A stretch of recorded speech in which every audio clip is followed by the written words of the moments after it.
Now we talk about next topic, combination of resistances. Resistance means कोई भी appliances, मैंने बताया था resistance means bulb, electric bulb, press, TV, fridge, etc. All electrical appliances have resistances.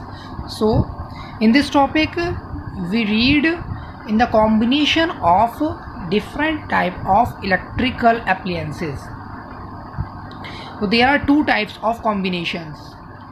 First, we can join the appliances in series, and second, we can join the appliances in parallel. First, we talk about resistance in series. So when we connected resistance in series, in this case current I passes from each resistor will be same. ठीक है, normal language में समझ लीजिए. मैंने आपको एक trick बताई थी आपसे कि जो करंट होता है आई, है ना, तो इस केस में when n number of resistors are joined end to end. देखिए यहाँ पर हमने एंड टू एंड ज्वाइन किया है इसको, end to end, so that some current flow through each the resistor are said to be connected in series. यहाँ पर dia है करंट फ्लो थ्रो ईच, ठीक है ना. तो जितने भी रेजिस्टेंस से करंट होगा वो क्या होगा, सब में सेम होगा. जो करंट होगा वो उसकी वैल्यू सभी में सेम होगी. तो नॉर्मल लैंग्वेज में बस कुछ सिंपली लैंग्वेज में लिखेंगे, let R1 R2 and R3 resistors connected in series with share of potential difference V. अब समझ लीजिए, देखिए होता क्या है, इसमें दो टाइप के लेंगे हम. आई मीन्स मैं, ठीक है, मैं जा रहा हूँ, मैं रास्ते में गया. अब R4 मैंने बताया था, R फॉर रुकावट, R for resistance, R for रुकावट, ठीक है. तो मैं रास्ते में गया, मेरे रास्ते में रुकावट आई, ठीक है. तो आई मैं का मैं ही रहूँगा या चेंज रहूँगा. आपके रास्ते में क्या है, रुकावट आई, कांटे आए, तो आपके आप रहे, चेंज रहे, तो आई का आई रहेगा. I will not change when passes from resistance R1. Then also I will passes from resistance R2, then I remains same. तो जब आप फिर दोबारा से जब दूसरे रास्ते पे गया तो फिर उसके रास्ते में रुकावट आती है, तो फिर क्या होगा, आई मीन्स मैं का वही रहूँगा, और R3 से जाएंगे तो फिर आई का आई रहेगा. तो जब भी हम सीरीज़ में कनेक्ट करते हैं तो आई क्या रहता है, सेम रहता है. एक ही रास्ते पे जा रहे हैं तो मैं का मैं ही रहूँगा, कांटे पे जा रहे हैं. लेकिन इस कंडीशन में क्या होता है, वोल्टेजेस तीनों केसेस में सेम चेंज हो जाती हैं. तो जब वो फर्स्ट कांटों से जाता है, जब फर्स्ट वाले रास्ते में जाता है, तो उसमें जो वोल्टेज ड्रॉप होता है वो कितना हो जाता है, V1 हो जाता है. मतलब यहाँ से यहाँ मूव करता है वो, इन कांटों पे चलता है, तो उसकी वोल्टेज क्या है, एक तरीके से एनर्जी, जैसे हमारे अंदर एनर्जी होती है और हम अगर रास्ते में जाएंगे तो वो लॉस हो जाती है. उसी तरह क्या, इसकी वोल्टेज लॉस हो जाती है, वो R1 रेजिस्टेंस से पास होता है. सिमिलरली जब वो R2 रेजिस्टेंस से पास होता है तो उसकी एनर्जी क्या होती है, वोल्टेज ड्रॉप हो जाती है उसकी V2. R1 से वोल्टेज ड्रॉप हुई V1, R2 से वोल्टेज ड्रॉप हुई V2, एंड सिमिलरली R3 से वोल्टेज ड्रॉप होती है उसकी V3. क्लियर. अब इनके सेपरेट करेंगे, इसमें ओम्स फार्मूला क्या था, V = IR. तो पोटेंशियल डिफरेंस अक्रॉस R1 में कितना पोटेंशियल डिफरेंस है, R1 के थ्रू कितना पोटेंशियल डिफरेंस होता है, तो V1 = देखिए यहाँ पे क्या है, पोटेंशियल सबके चेंज है क्योंकि रेजिस्टेंस चेंज है, मतलब रुकावट अलग अलग है. यहाँ R1 R2 R3 तो रुकावट क्या है, अलग अलग है. तो पोटेंशियल मतलब उसकी एनर्जी भी तो अलग अलग खर्च होगी. जब रुकावट अलग अलग है तो एनर्जी भी अलग अलग खर्च होगी. तो इस केस में जो V1 की वैल्यू है, ओम्स लॉ हमारा कहता है V = IR, then V1 = IR1. यहाँ देखिए कॉमन क्या है, ये I क्या है, I कॉमन है, I सेम रहता है. तो इसमें क्या है, I मैं का मैं ही रहा, I फॉर मैं, ठीक है. तो मैं क्या रहा, मैं का वही रहा जब कांटों से पास हुआ. तो V1 की वैल्यू आती है IR1. सिमिलरली V2 की वैल्यू आती है IR2, and now the value of V3 comes IR3. तो टोटल पोटेंशियल डिफरेंस जो होगा इसका, देखिए ऐसे मान के चलिए कि जैसे हम जो है अपने साथ 10 टॉफ़ी लेकर के निकले, ठीक है. हमने कुछ टॉफ़ी इसको R1 को दे दी, कुछ टॉफ़ी हमने R2 को दे दी, कुछ टॉफ़ी R3 को दे दी, और हमारे पास टोटल टॉफ़ी ख़त्म हो गई। क्योंकि मैंने बताया था आपको, क्लियर किया था जब मैंने कल की क्लास ली थी, उसमें ऑडियो मैसेज में आपको क्लियर किया था मैंने कि जो बैटरी होती है उसमें 2 टर्मिनल होते हैं। ये वाली बैटरी का टर्मिनल कौन सा है? High potential. तो ध्यान रखना, हाई मीन्स ज़्यादा, तो जो बड़ा वाला सिंबल होगा वो हमेशा क्या होगा? पॉजिटिव होगा। It means high potential. तो हाई पोटेंशियल से करंट जाता है और निगेटिव वाले भी लो पोटेंशियल की तरफ आता है। कब तक जाता रहेगा? और ये जब तक जाएगा यहाँ से, जब तक कि इन दोनों के इक्वल पोटेंशियल ना हो। तो जब यहाँ से करंट जाता है तो ये इसकी पोटेंशियल ड्रॉप होती है। यहाँ पर कांटों पे चलता है तो इसकी वोल्टेज क्या होती है? ड्रॉप होती है। तो ये प्रोसेस होती है। तो हमने तीनों के इंडिविजुअल्स निकाल लिए, V1 V2 V3 की वैल्यू, IR1 IR2 IR3। याद करने का मेथड मैं बता दिया। आई क्या हुआ? जब कांटों पे चले गए हम तो आई चेंज नहीं होगा। टोटल जो पोटेंशियल है VS से इंडिकेट करते हैं। VS का meaning V series, S for series में कनेक्ट किया ना हमने, इसलिए इसको VS ले लिया। तो VS is equal to V1 plus V2 plus V3। अभी जो वैल्यूज़ है हमारी इक्वेशन 1 2 3 से जो वैल्यू थी हमारी V1 V2 V3 की, इन तीनों वैल्यूज़ को इस वाली इक्वेशन में पुट करेंगे। उससे पहले हम इसके ओवरऑल और निकाल लेते हैं। ऐसा मान लेते हैं कि 3 रेजिस्टेंस हमने अप्लाई किए, अगर इन 3 रेजिस्टेंसेस की प्लेस पर एक सिंगल रेजिस्टेंस होता, मतलब एक ऐसा रेजिस्टेंस ले लें जो इन तीनों को रिमूव करके वो क्या जाए? एक ही रेजिस्टेंस आ जाए। तो वो एक रेजिस्टेंस रहेगा, तो उनका तीनों का जो R1 R2 और R3 है, इनकी वैल्यू क्या आ जाएगी? RS सेलेक्ट कर लेते हैं हम। और जो करंट होगा, करंट तो सेम ही था उसमें आई, तो हम इसमें फॉर्मूला लगाते हैं तीनों के लिए। तो ये आ जाएगा हमारे पास ओम्स लॉ से ही, VS upon I equal to RS होता है, और VS इक्वल टू आ गया I क्रॉस या IRS। अब ये जो VS की वैल्यू है IRS, और जो ऊपर हमने V1 V2 एंड V3 की वैल्यूज़ फाइंड की हैं, तो उन तीनों वैल्यूज़ को हम क्या कर देंगे? नोट डाउन कर लेंगे नीचे। तो ये आएगा हमारे पास IRS equal to IR1 plus IR2 plus IR3। अब देखिए आप, I क्या है इसमें, सब में सेम है, तो I को हम इधर की साइड से ले लेंगे कॉमन। तो इसमें I को कॉमन लेते हैं। कॉमन लेके क्या करेंगे? फिर हम I को कॉमन लेकर के कट कर सकते हैं। तो उधर से हमने क्या करा? I को कॉमन लिया और उसको कट कर दिया। तो कट करने के बाद क्या है आंसर हमारे पास? RS। ये हमारे पास फाइनल रेजिस्टेंस आ गया ओवरऑल सर्किट का। Then RS equal to R1 plus R2 plus R3। तो क्या रिजल्ट आया? The equivalent resistance of a resistances, the equivalent resistance of a resistances in series is equal to the sum of all resistances.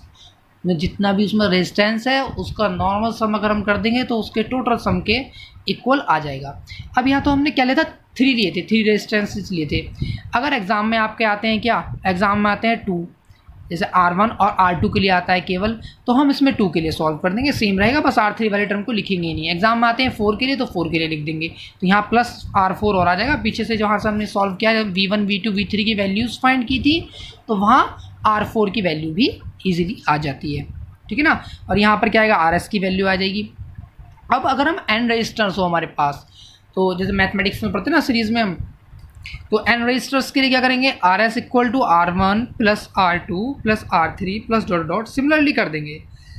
जैसे हमारे पास ये है ना, तो 3 registers की वैल्यू है, तो ऐसी 4 की भी ऐसी आ रहेगी, R4 और आ जाएगा, R5 ऐसा रहेगा, R6 आ जाएगा, तो ऐसी Rn कभी ना कभी क्या आएगा? इसमें Rn भी आएगा। तो RS की जो टोटल रेजिस्टेंस ओवरऑल सर्किट का जो रेजिस्टेंस है वो सभी के इंडिविजुअल्स रेजिस्टेंस के सम के इक्वल होगा। ओके, तो इस पे अगर रिलेटेड कोई डाउट है तो आप मैसेज करके क्लियर कर लीजिए उस डाउट को। तो यूट्यूब पे मुझे इसलिए ये सेंड करना पड़ा क्योंकि कल प्रॉब्लम आ रही थी, बहुत काफ़ी प्रॉब्लम आई थी कल। जियो मीट भी नहीं चल पा रही थी प्रॉपर्ली, गूगल मीट नहीं चल पा रही थी, और वॉइस मैसेज में भी आपको पता नहीं कितना समझ में आया, कोशिश मैंने पूरी की थी। तो इसलिए मैंने कहा फिर सोचो कि इस यूट्यूब वीडियो पे ही भेज देते हैं। अच्छा, यूट्यूब लाइव भी नहीं चल पा रहा है क्योंकि इंटरनेट क्या है, पुअर कनेक्टिविटी है, उसमें भी क्लियर नहीं आ पाएगी आवाज़, तो इसलिए यही बेटर मुझे ऑप्शन लगा। क्योंकि और व्हाट्सअप वीडियो पे कह रहे थे आप, तो व्हाट्सअप वीडियो पे छोटी छोटी वीडियो आती है 2-2 मिनट्स की, और उनको भी अपलोड होने में बहुत ज़्यादा समय लगता है। अब वो 2-2 मिनट में टॉपिक क्लियर नहीं हो पाता ना, तो ब्रेक लग जाता है, तो फिर आधे बच्चों को समझ में आएगा, आधों को नहीं आएगा, तो इसलिए बेटर ऑप्शन है। फिर भी अगर यूट्यूब में ऐसा है कि अगर आपके पास स्लो कनेक्टिविटी, तो उसको रात को डाउनलोडिंग पे लगा दीजिए वीडियो को, तो मॉर्निंग तक वो डाउनलोड हो जाएगी, और उसके बाद आपको इजीली उसको आप देख सकते हैं और कॉपी में सॉल्व करके देख लीजिए। कोई डाउट है तो उसको क्लियर कर लीजिए। तो ये है, अगर मान लें किसी को ये क्लियर अगर दिखाई ना दे, तो यूट्यूब में सेटिंग होती है, उसकी पिक्चर क्वालिटी को हाई रेजोल्यूशन पर ले लेना, तो वो उसकी पिक्चर क्लियर आ जाएगी। कोई कुछ बच्चों की कंप्लेन थी कि सर पिक्चर क्लियर्स नहीं आ रही है, तो वो यूट्यूब पे मैंने अनदर क्लास में सेंड किए थे, तो इसलिए आपसे बता रहा हूँ, अगर यूट्यूब पे वो पिक्चर आपकी क्लियर नहीं आ रही है तो वो नेटवर्क इशू है आपका। उसको हाई रेजोल्यूशन पे आप देखेंगे ना पिक्चर को, या डाउनलोड कर लेंगे वीडियो को, तो वो क्लियर दिखाई देगी। अब आते हैं हम नेक्स्ट में, रेजिस्टेंस इन पैरेलल। वही जैसे हमने पहले थ्योरी, कोई भी रटाई थ्योरी नहीं है, बिल्कुल इजी थ्योरी है। जैसे हमने फर्स्ट वाले में, सीरीज वाले में थ्योरी लिखी थी, उसी तरह हम क्या करेंगे इसमें पैरेलल वाले में थ्योरी लिख देंगे। इवन 2 और more resistance are said to be connected in parallel. 2 या 2 से ज़्यादा रेजिस्टेंस जब आपके कनेक्टेड कराएंगे पैरेलल में, कब? If the same potential difference exist, same potential difference across this register. तो अब की बार क्या है, तीनों रजिस्टर में, पहले तो जो इंडिविजुअल था वो पोटेंशियल डिफरेंस था, तो वो तीनों रजिस्टर का क्या था, सेम था तीनों रजिस्टर में। और जो V1 V2 था पोटेंशियल डिफरेंस, वो तीनों रजिस्टर के लिए अलग अलग ड्रॉप होता था, है ना। तो अब की बार क्या है, अब की बार पोटेंशियल डिफरेंस क्या है, तीनों में सेम रहेगा। वो समझाता हूँ मैं कैसे, उसका भी मेथड बताऊंगा। जो मैंने आई वाला मेथड बताया था उससे ही हम सीखेंगे।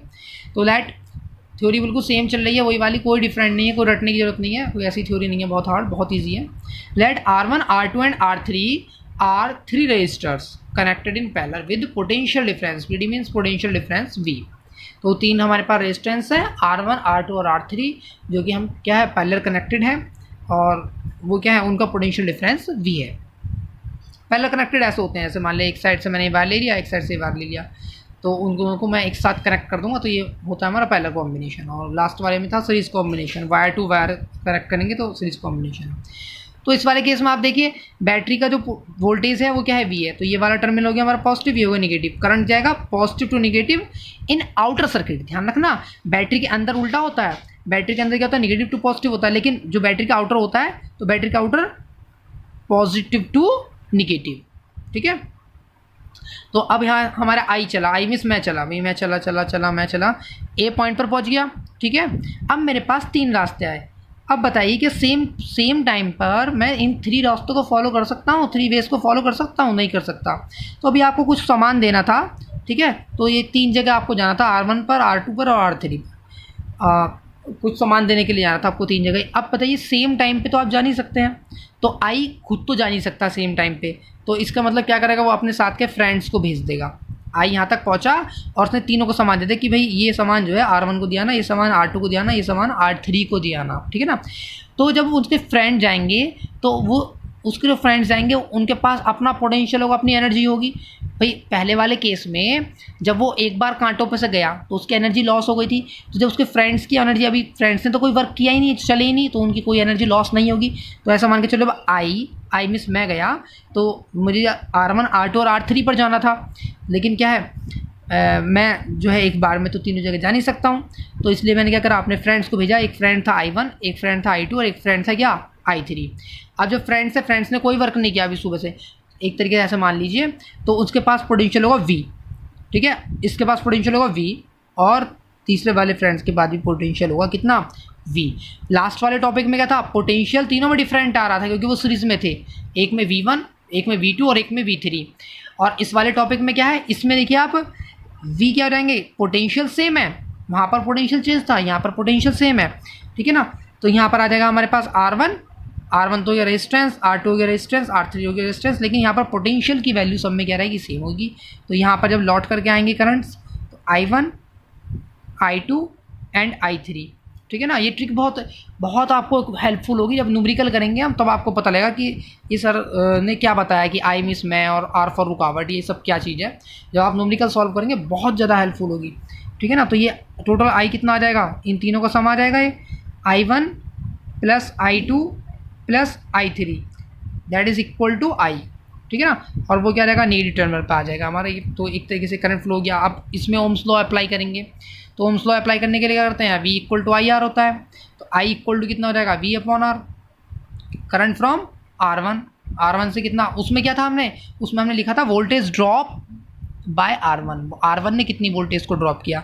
यहाँ पर करंट को कैलकुलेट करेंगे, तो करंट फ्रॉम R1, तो I1 की वैल्यू आएगी हमारे पास I1 equal to V upon R1, I2 equal to V upon R2 and I3 equal to V upon R3, ठीक है। अब टोटल करंट जो है, जो सेल से हमारा टोटल करंट निकलेगा, ये यहाँ से टोटल करंट I निकला, तो ये I यहाँ तक पहुँचा था I, और उसके बाद वो स्प्लिट हो गया I1 I2 और I3 में, तो टोटल करंट I जो है वो इक्वल होगा इन तीनों के सम के, इन तीनों करंट्स के सम के। तो क्या कर देंगे, तीनों की वैल्यूज पुट कर देंगे, I1 equal to V upon R1, I2 equal to V upon R2 and I3 equal to V upon R3। तो total current from cell is equal to the sum of current passes from each resistor. जो I की value है वो क्या होगा, सबके equal होगा। तो अब मैं मान लेता हूँ इसकी इक्विवेलेंट करंट मैंने इसका आई रेट कर रखा है, इसमें ओम्स लॉ में अप्लाई कर देता हूँ। तो जब हम इसमें ओम्स लॉ अप्लाई करेंगे तो आई इक्वल टू ओम्स लॉ से पहले जो हमने फॉर्मूला लिया था कि इंडिविजुअल करंट के इक्वल होता है, तो उसमें आ जाएगा I equal to I1 plus I2 plus I3। Ohm's law apply करेंगे ऑल ओवर रेजिस्टेंस के लिए, मतलब जो हमने 3 रेजिस्टेंसेस को कनेक्ट किया है उसको एक मान लेंगे कि ये 3 नहीं है, ये एक ही है। तो अगर इन तीनों को हटाकर के हमको एक लगाए तो उसका रेजिस्टेंस हम मान लेंगे RS। ओके, तो यहाँ पर आ जाता है हमारा क्या, IP equals to V upon RP। अब फ्रॉम इक्वेशन 1 2 एंड 3 एंड 5 इन वैल्यूज़ जो है 1 2 और 5 की वो इक्वेशन नंबर 4 में पुट कर देंगे इजीली। इक्वेशन 4 में पुट करते हैं तो V upon RP equal to V upon R1 plus V upon R2 plus V upon R3। तो V इधर से कॉमन ले लेंगे तो V से V कट हो जाएगा, 1 upon RP equal to R1 1 upon R1 plus 1 upon R2 plus 1 upon R3, then 1 upon RP equal to, ये हमारे पास दैट इज फॉर्मूला। इसको हम लिख देंगे थ्योरी में, the reciprocal of the equivalent resistance. ये क्या है, रेसिप्रोकल तो 1 के अपॉन में, तो उसको क्या कहते हैं, reciprocal. The reciprocal of equivalent resistance in parallel is equal to the sum of reciprocals of individual resistances. तो इंडिविजुअल रेजिस्टेंसेस के सम के क्या होता है, इक्वल होता है। बहुत ईजी है, वो इतना डिफिकल्ट नहीं है। आप क्या करेंगे, फॉर एन रजिस्टर जैसे हमने पहले किया था, तो जैसे R1 upon RP equal to RP for parallel. ये क्या है, ये इंडिकेट कर रहा है P फॉर पैरेलल। आपका मन है P इंडिकेट करना चाहो कर दो, और नहीं करना चाहते तो नॉर्मल भी हम लिख सकते हैं इसको। तो this can write as 1 upon RP equals to 1 upon R1 plus 1 upon R2 plus 1 upon R3 plus dot 1 upon RN। ठीक है ना। तो ये हमारा टॉपिक जो है पैरेलल कॉम्बिनेशन और सीरीज कॉम्बिनेशन दोनों कंप्लीट हो जाते हैं, और इससे रिलेटेड जो न्यूमेरिकल्स हैं वो कराऊंगा मैं आपको। तो कुछ ही न्यूमेरिकल, एक या दो न्यूमेरिकल क्लियर कर दूंगा तो सारे न्यूमेरिकल आप सॉल्व कर सकते हैं बहुत इजीली। तो न्यूमेरिकल जो है नेक्स्ट क्लास में मैं क्लियर करता हूँ। अब इसमें लगभग 2 दिन की और थ्योरी है, 2 दिन में एक चैप्टर फिर कंप्लीट हो जाएगा, फिर न्यूमेरिकल पे आते हैं। और न्यूमेरिकल जो आपसे हो पाते हैं जो उसमें वेरी शॉर्ट गिवन है न्यूमेरिकल S94 में, तो वो आप सॉल्व करते रहिए घर पे। जो जिसमें डाउट हो वो आप मुझे सेंड कीजिए, तो मैं डाउट्स देख करके जिसके मैक्सिमम डाउट्स होंगे जिस क्वेश्चंस के, या जो लगेगा मुझे कि हाँ ये समझा दूंगा, तो वो आपको एक्सप्लेन कर दूंगा, अदरवाइज़ उनके सॉल्यूशन सेंड कर दूंगा। ताकि अच्छे से इसकी तैयारी कीजिए। और जो बच्चे क्लास नहीं ले रहे हैं, अगर आपके फ्रेंड्स वगैरह हो तो वो क्लास लें, क्लास कंपलसरी है। और 10th क्लास है, रेस्पॉन्सिबिलिटी समझिए। एग्ज़ाम की डेट डिले नहीं हुई है, ठीक है ना। एग्ज़ाम डिले नहीं हुआ है, सेशन डिले होता जा रहा है, एग्ज़ाम आपका फिक्स है। तो इसलिए सही से तैयारी कीजिए, अच्छे तैयारी कीजिए। Okay, thank you.